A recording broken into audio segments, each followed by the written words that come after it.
Ya,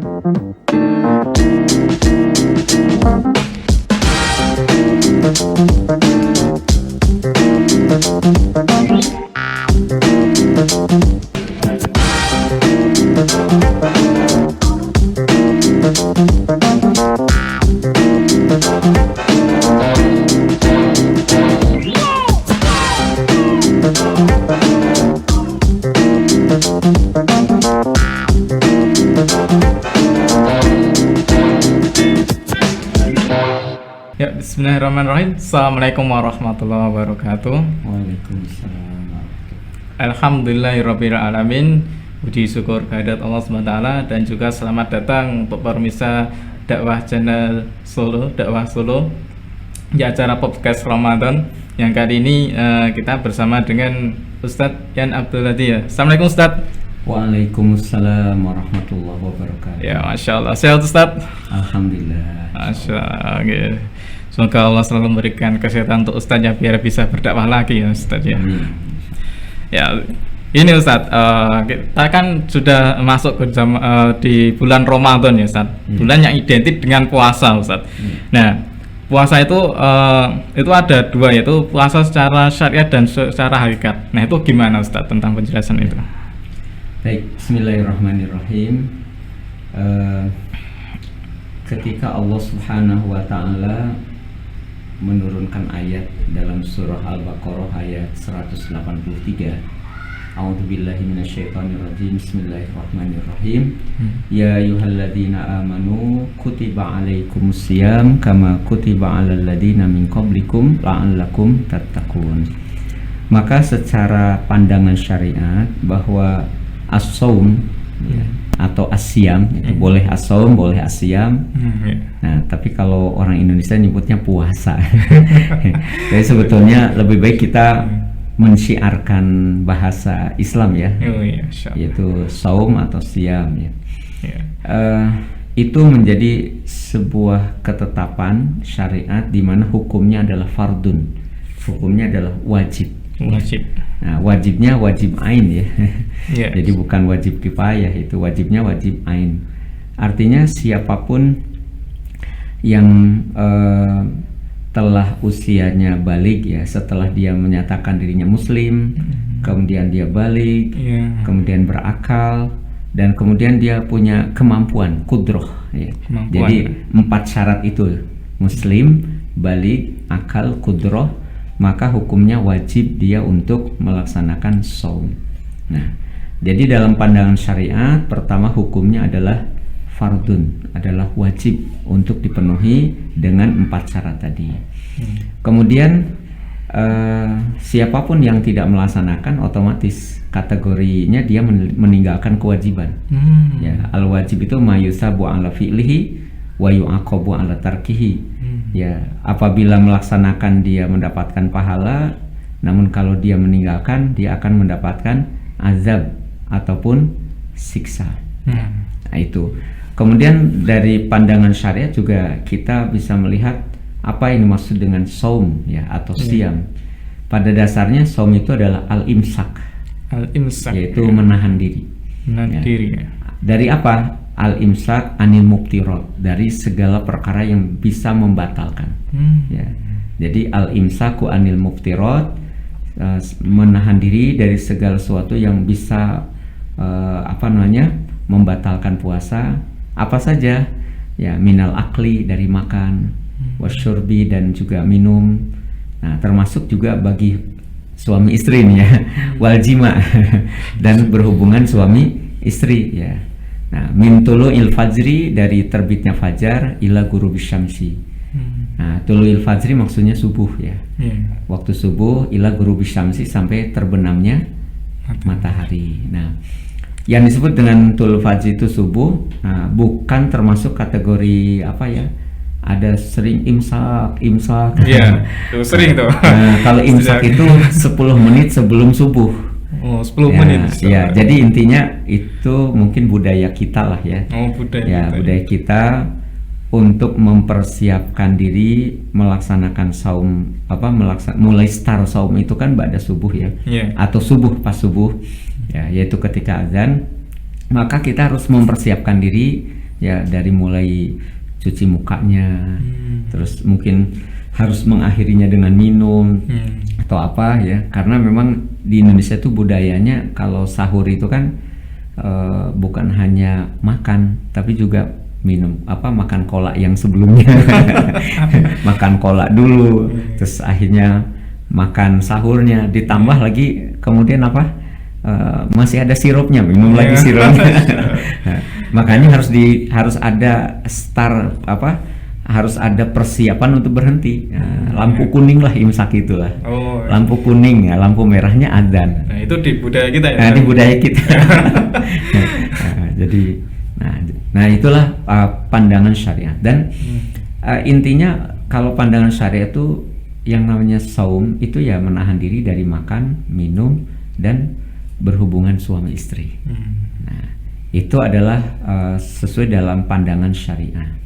Ya, sehingga kalau seseorang sudah melakukan aktivitas itu berarti sudah berpuasa. Nah, tapi tadi ada penambahan ma'an niyah disertai dengan niat. Ya, kenapa?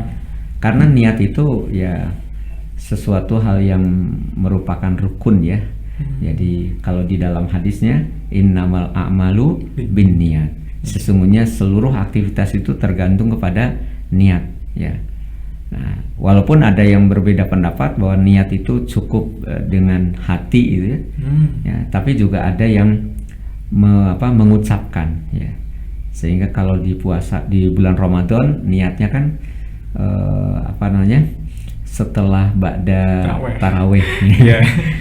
Setelah ba'da nawaitu shauma ghadin an ada'i fardhi syahri ramadhana hadhihi sana lillahi ta'ala. Sering diucapkan itu. Sering diucapkan itu. Ya, pada dasarnya niat itu amalul qalbi. Niat itu adalah amal hati. Namun tidak berarti kemudian disalahkan kalau kita menguatkan ya. Menguatkan amal hati itu dengan talafud bil lisan, dengan melafadzkan dalam lisan untuk lebih mengokohkan lagi niat kita untuk melaksanakan saum gitu ya. Nah, itu pandangan syariatnya. Jadi pandangan syariat itu pertama hukumnya wajib, kemudian wajibnya untuk siapa? Untuk muslim, baligh, berakal, punya kemampuan. Ya, kemudian juga kapan dilaksanakannya, yaitu ketika tulul fajri ya, ila ghurubis syamsi ya, disertai niat, dan dilaksanakan pada tanggal 1 Ramadan. Tanggal 1 Ramadan. Nah, dengan melihat ru'yatul hilal ya. Sumu li ru'yatihi waftiru li ru'yatihi. Berpuasalah karena melihat hilal, dan istilahnya batalah atau hentikanlah puasa itu dengan melihat hilal. Tanggal 1 Ramadan dan akhir Ramadan itu harus dilihat dengan hilal. Tapi kalau ternyata hilal tidak bisa terlihat ya, karena ada gelap ada awan mendung. Jadi kalaulah mendung, maka fa'akmilu iddata sya'bana salasin. Maka sempurnakan bilangan Sya'ban itu 30 hari. Jadi kalau misalnya tanggal 29 kita ru'yatul hilal, ternyata tidak menemukan hilal gitu ya, maka otomatis bulan Sya'ban digenapkan menjadi 30 hari. Ya, patokannya Sya'ban. Patokannya Sya'ban. Nah, tapi makanya ada pertanyaan, apakah berarti kalau seandainya menggenapkan, apakah berarti potensinya kita tidak berpuasa pada tanggal 1 Syawal, 1 Ramadan? Sangat mungkin. Iya, jadi karena kalau kita melihat hadis itu tidak melihat tepat atau tidak tepatnya, tapi melihat sebuah fakta ya, realitas di mana mendung itu menghalangi kita untuk melihat hilal. Ya. Jadi wa in gumma alaikum ya. Jadi kalau seandainya awan itu mendung atau menghalangi hilal, maka sempurnakanlah fa'akmilu iddata sya'bana salasin. Jadi diperintahkan oleh Rasul menyempurnakan. Namanya menyempurnakan, bisa jadi betul itu tanggal 30, bisa jadi memang sebenarnya 1 Ramadan. Itulah pandangan syariat. Nah, kemudian lebih condong pandangan syariat itu kepada wilayah fisik ya. Fisik. Tidak makan, tidak minum, tidak berhubungan suami istri. Nah, namun kan kita sebetulnya tujuan berpuasa itu kan la'allakum tattaqun. Iya benar. Ya, agar kita bertakwa. Nah, bertakwa. Maka karena tujuan kita bertakwa, target kita tidak hanya sekedar wilayah fisik sebetulnya. Ya, wilayah yang ada di dalam hati kita, batiniah kita. Nah, ini wilayah hakikinya nih. Jadi bukan hanya sekedar nahan lapar, nahan haus ya. Jadi karena banyak juga orang-orang yang dia hanya puasa itu karena hanya nahan lapar saja dan nahan haus saja. Banyak ya. Banyak sekali. Sebagaimana dalam hadis ya, riwayat diriwayatkan oleh An-Nasa'i an Abi Hurairah qala Rasulullah sallallahu alaihi wasallam rubba shaimin ya. Rubba itu artinya begitu banyak orang yang berpuasa. Rubba shaimin, begitu banyak orang berpuasa, laisalahu, tidaklah bagi dia min siyamihi, dari berpuasanya. Jadi hasil yang dia dapat itu illal ju', kecuali hanya rasa lapar saja. Berarti pahalanya nggak ada ya, Zat? Ya, artinya dia hanya sekedar menggugurkan kewajiban. Ya, illal ju'. Nah, jadi para ulama menjelaskan yang dimaksud laisalahu min siyamihi illal ju', artinya bukan berarti dia batal. Ya, yang kemudian harus dia qadha, tidak. Dia hanya sekedar menggugurkan kewajiban saja. Sedangkan nilai pahalanya itu tidak sempurna. Tidak sempurna. Nggak tahu nilainya berapa. Nilainya 1, 2, kita tidak tahu ya. Nah, karena yang memberi nilai itu hanya Allah Subhanahu wa taala. Maka yang kita harapkan sebetulnya hasil dari berpuasa itu kan la'allakum tattaqun. Takwa itu kan di dalam hati, ya. Kemudian terekspresikan dalam suatu aktivitas perbuatan. Takwa itu kan secara makna bahasa khosyah, ya. Artinya takut, ya. Takut. Nah, tetapi kalau secara makna syar'i, takwa itu ya menjalankan perintah Allah, menjauhi larangannya. Artinya dengan sepenuh hati dia mau mengikuti apa yang Allah perintahkan dan menjauhi larangannya. Kalau seseorang itu berpuasa tidak disertai dengan apa yang di dalam hatinya, ya, maka hanya lapar dan juga haus saja, hanya fisik ya, dan kemudian hanya sekedar menghilangkan kewajiban saja, menggugurkan kewajiban saja. Sedangkan pahalanya ya tidak tahu berapa nilainya. Padahal pahala itu kan suatu hal yang diharapkan ya. Ya, kalau seandainya kita secara pandangan syariat ya, bahwa setiap amaliyah kita karena unsur pahala ya. Tapi kalau kita lihat ahli tasawuf itu orientasi ibadah itu bukan karena pahala. Mereka dalam rangka ingin mencintai Allah dan dicintai Allah gitu ya. Jadi hanya karena Allah Subhanahu wa taala gitu ya. Nah, jadi maka karena tuntutan saum itu bukan hanya sekedar nahan lapar dan haus, nah kita juga harus merambah ke wilayah batiniah. Ya, yaitu apa? Ya, kita harus menjaga diri kita dari berbagai macam penyakit hati. Penyakit hati. Ya, misalnya dari hasad, kemudian riya gitu ya. Kemudian apalagi misalnya ujub, ya. Kemudian apalagi sum'ah ya. Dan banyak lagi lah penyakit-penyakit hati yang di bulan Ramadan harus kita habiskan, harus kita kikis. Tapi sebetulnya kalau bulan Ramadan itu ya sangat sulit orang itu mau riya. Ya, sangat sulit. Karena ketika dia memamerkan puasa, orang lain juga puasa. Ngapain harus dipamerkan? Kenapa harus dipamerkan? Gitu ya. Jadi memang kalau untuk ria ini agak susah. Orang-orang yang ria itu agak susah ya. Nah, jadi intinya memang di bulan Ramadan kita ini dididik bukan hanya sekedar mampu menahan lapar, mampu menahan haus, ya, dan juga berhubungan suami istri, tapi juga adalah bagaimana kita menahan apa yang ada dalam hati kita. Ya. Termasuk juga saya kira hubungan dengan manusia ya. Misalnya contoh berkata bohong, ya, kemudian menggibah, ya, memfitnah, gitu ya. Itu termasuk perkara-perkara yang bisa menyebabkan apa ya, rontoknya pahala. Ya, rontoknya pahala. Nah, kalau seandainya pahalanya habis, berarti jatuhnya dosa. Ya, pahalanya habis, jatuhnya dosa itu ya. Nah, kalau misalnya contoh ada orang puasa ini, ada nilai pahalanya ada, tapi kemudian bohongnya ada, ya, fitnahnya ada, nanti antara pahalanya dengan dosanya ini banyak mana? Jangan-jangan justru pahalanya habis dengan dosanya itu. Nah, jadi akhirnya tidak dapat pahala gitu ya. Nah, makanya di bulan Ramadan itu memang kita harus menjaga kebutuhan fisik ya. Di siang hari itu menjaga makan, minum ya, berhubungan suami istri, tapi juga menjaga hati ya, agar hati kita tetap tertata sesuai dengan koridor syariah ya, seperti itu. Kemudian ada juga tentang apa namanya, bahwa yang namanya saum Ramadan itu berbeda dengan ibadah yang lain ya. Kalau ibadah yang lain itu sebetulnya adalah untuk diri manusia itu sendiri, sedangkan saum Ramadan itu adalah untuk Allah.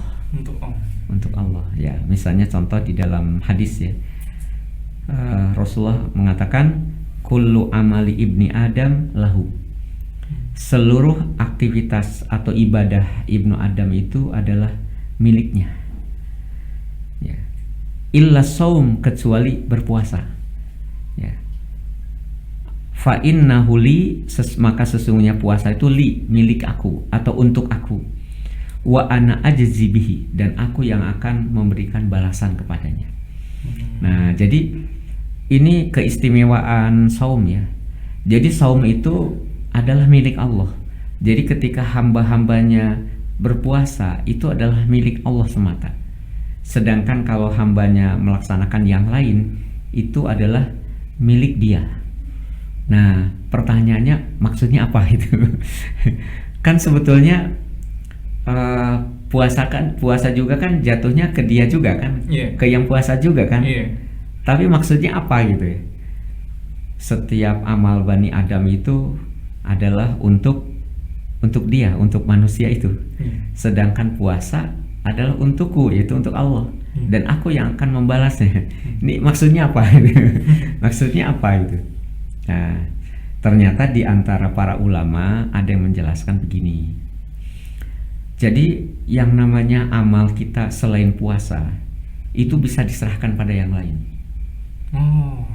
Bisa diserahkan pada yang lain. Misalnya contoh, saya punya amal sedekah, saya punya amal sholat, saya punya amal apalagi misalnya mengajar, saya punya amal apalah pokoknya selain saum ya.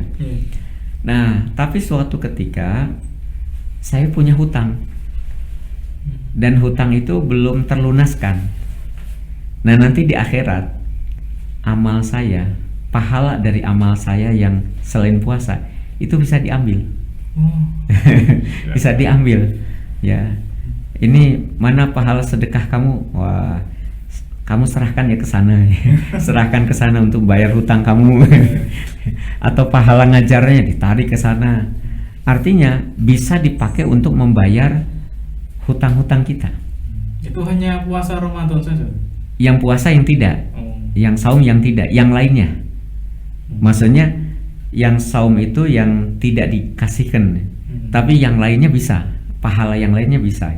Nah, atau misalnya kita pernah berbuat dolim sama orang, pernah mukul orang, pernah apa ya, memfitnah dan sebagainya. Wah, kan kita dosa nih. Nah, maka pahalanya itu bisa diambil itu, bisa diambil.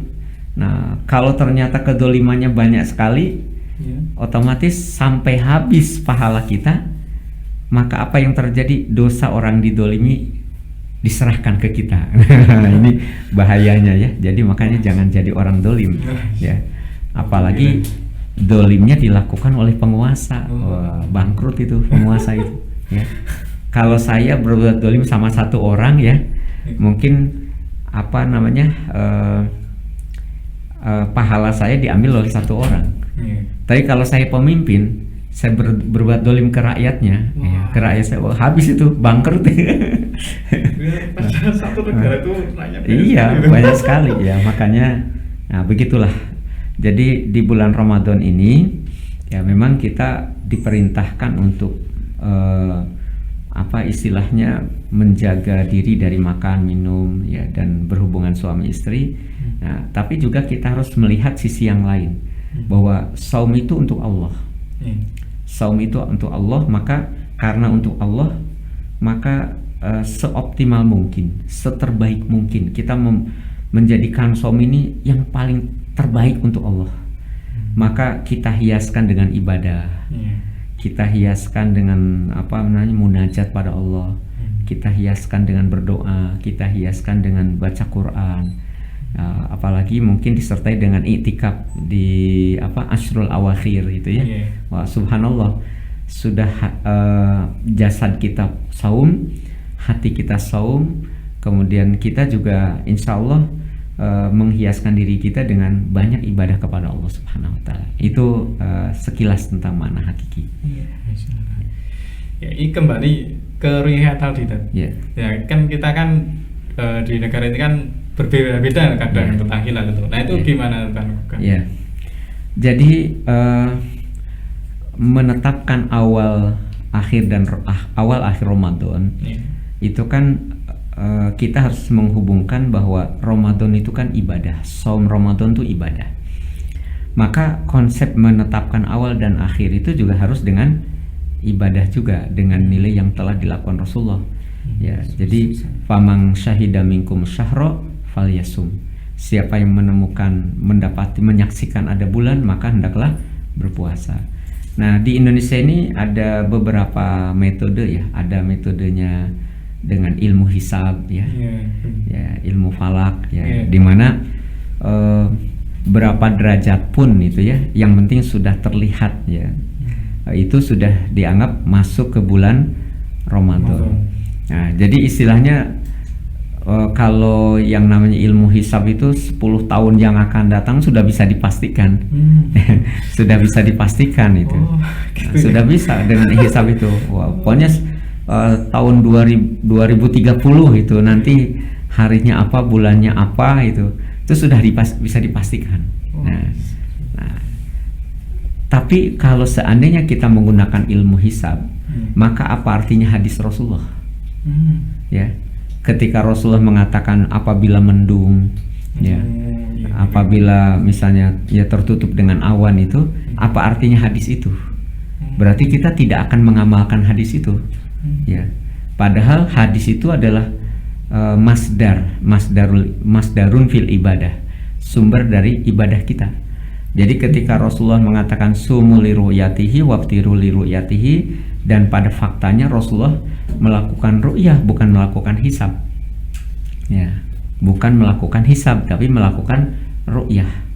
Nah, kalau seandainya ditetapkan dengan hisab, maka hadis itu tidak berlaku. Ya, padahal hadis itu sebagai barometer aktivitas ibadah kita. Ketika Rasulullah SAW menetapkan kalau seandainya tertutup oleh awan, ya, oleh mendung misalnya, maka sempurnakan ya bulan Sya'ban pada pada 30 hari. Berarti itu menunjukkan, mengajarkan kepada kita bahwa prinsipnya bukan tepat atau tidak tepatnya tanggal 1 Ramadan. Ya, tetapi Rasulullah mengajarkan pada kita, ya kalau mendung ya sudah digenapkan. Mendung ya genapkan ya. Nah, artinya ucapan Rasulullah itu adalah sebagai panduan kita. Ya, karena ini namanya ibadah. Nah, kalau kita menggunakan hisab berarti tidak berlaku. Nah, kemudian yang kedua menggunakan ilmu ru'yah atau menggunakan ru'yatul hilal. Sebenarnya ru'yatul hilal itu bagi kita hari ini tidak sulit ya. Kenapa? Alat-alat canggih kan sudah ada ya, teropong-teropong itu sudah sangat canggih lah sebenarnya, sudah mampu melihat. Ya, namun demikian tetap cuaca juga kadang mempengaruhi pandangan walaupun dengan alat secanggih apapun ya. Nah, Indonesia memiliki madhab ya, mengakuinya madhabnya madhab Syafi'i ya, yaitu dengan ru'yatul hilal. Tapi ru'yatul hilal itu kalau tidak salah madhab Syafi'i itu kan 16 farsah. Radiusnya 16 farsah. 16, kalau tidak salah satu farsah itu 5 kilo ya. 5 kilo. Jadi dari satu matlak ya, satu matlak titik penglihatan ya. Misalnya kalau di Solo di mana misalnya di mana tuh di pondok pesantren As-Salam itu kan ada satu tempat untuk melihat itu. Nah, misalnya Solo itu jadi ada satu matlak ya, maka radiusnya itu 16 farsah. Kalaulah 16 farsah itu satu farsahnya 5 kilo, berarti sekitar radius 80 kilo. Itu berlaku ru'yatul hilal di wilayah itu. Nah, 80 kilo ya? Iya, radiusnya ya.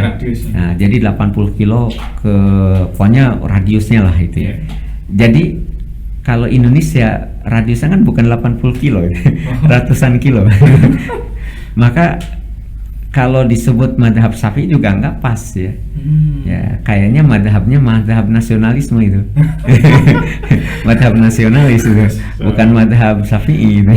Ya, itu kalau tidak salah demikian ya kalau madhab Syafi'i. Nah, namun yang ketiga ada ru'yatul hilal itu yang sifatnya hilal global. Hilal global. Ya, ru'yatul hilal bersifat global. Artinya kita ketika kita tidak menemukan di suatu titik di matlak yang wilayah timur ya, maka kita tunggu ke wilayah baratnya, ke wilayah baratnya lagi, ke wilayah baratnya lagi. Global ya. Sehingga nanti ada satu masa ya sudah, misalnya hampir mau waktu subuh lah gitu ya. Nah, kita bisa menetapkan dulu ya. Karena begini, dulu pernah di masa Rasulullah ya, Rasulullah pernah melaksanakan saum itu pada tanggal 30 Ramadan. 30. Ya, 30 Ramadan lah. Nah, saya harinya lupa apa Kamis atau Jumat, saya lupa ya dalam hadis itu. Kemudian tiba-tiba datang seorang pedagang ya, menyampaikan kepada Rasulullah, wahai Rasulullah, sungguhnya kami sudah membatalkan, artinya sudah tidak puasa lagi. Ya. Kenapa? Karena di hari kemarin kami sudah melihat hilal. Akhirnya orang yang pedagang itu yang datang ke Madinah disumpah. Nah, itu datangnya kalau tidak salah sore hari. Jadi tanggal 30 Ramadan sore hari. Dan kemudian setelah diangkat sumpah, maka Rasulullah kemudian mengatakan kepada Ahlul Madinah, hari ini kita batalkan puasa kita dan besok kita sholat Id. Jadi membatalkan itu artinya tanggal 30 Ramadan itu dibatalkan karena ada ru'yatul hilal jarak jauh. Jarak jauh ya, coba. Iya, jadi pedagang itu datangnya sekitar sore pada asar lah. Berarti dia perjalanannya dari maghrib ya, ketika dia melihat hilal sampai ke Madinah itu asar hari berikutnya ya. Berarti itu berapa hari berapa jam gitu ya, berapa lama ya. Berarti kan kalau pakai kuda ya jaraknya jauh lah. Dan Rasul menjadikan itu patokan. Nah, berarti Rasulullah menjadikan patokan ru'yatul hilal dari jarak jauh, berarti bersifat global. Nah, maka kalau misalnya kita di Indonesia tidak menemukan, kita lihat wilayah baratnya lagi, wilayah baratnya lagi. Nah, apalagi kalau seandainya khilafah Islamiyah sudah berdiri. Nah, maka wewenang untuk menentukan awal akhir Ramadan itu ya khalifah. Insya Allah. Dan itu tidak sulit ya. apalagi dengan media yang sekarang itu begitu sangat cepat informasi, khalifah bisa menetapkan hari ini adalah akhir Ramadan, hari ini adalah awal Ramadan, itu sangat mudah sekali. Gitu. Ya, syukran jazakallahu khairan untuk Ustaz ya tadi ya, Masya Allah ilmu sangat luar biasa. Dan cukup sekian podcast Ramadan di channel Dakwah Solo, semoga bermanfaat untuk teman-teman semuanya. Dari saya sekian, bila ada salah kata di saya mohon maaf. Dari taufiq hidayah. Assalamualaikum warahmatullahi wabarakatuh. Waalaikumsalam warahmatullahi wabarakatuh.